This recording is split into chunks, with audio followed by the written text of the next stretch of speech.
নবী সাল্লাল্লাহু আলাইহি ওয়াসাল্লাম বলেছেন, সালাসাতুন কদ হারামাল্লাহু আলাইহিমুল জান্নাত, 3 শ্রেণীর ব্যক্তির উপর আল্লাহ তাআলা জান্নাত হারাম করে দিয়েছেন। এই 3 শ্রেণীর ব্যক্তিকে আল্লাহ জান্নাত দিবেন না, জান্নাত তাদের জন্য হারাম করে দেওয়া হয়েছে। তার ভিতরে 1 নম্বর হলেন মুদমিনুল খামর, অর্থাৎ যে ব্যক্তি মাদকাসক্ত, মাদক পান করে নিয়মিত, এটা তার অভ্যাসে পরিণত হয়েছে।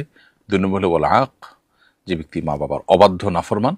আর 3 নম্বর হলো ওয়া আদ-দায়ুস, দায়ুস ব্যক্তি, আল্লাযী ইউকিরু ফি আহলিহি আল খাবাস, যে ব্যক্তি তার পরিবারের মধ্যে নোংরামি এবং অশ্লীলতা, অন্যায়, জেনা, ব্যভিচার এগুলোকে দেখেও না দেখার ভান করে এবং সে কোনো প্রকার সেগুলোর বিরুদ্ধে অবস্থান নেয় না।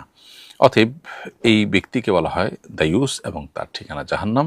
এই হাদিসটি মুসনাদ আহমদে বর্ণিত হয়েছে। আল্লাহ তাআলা আমাদেরকে দায়ুস সহ অন্য যে 2টি প্রকার আছে যেগুলো মানুষকে জান্নাত হারাম হওয়ার ক্ষেত্রে ভূমিকা রাখে, আল্লাহ সেই দুশ্চরিত্র বা খারাপ অভ্যাস থেকে, খারাপ গুণ থেকে আমাদেরকে হেফাজত করুন।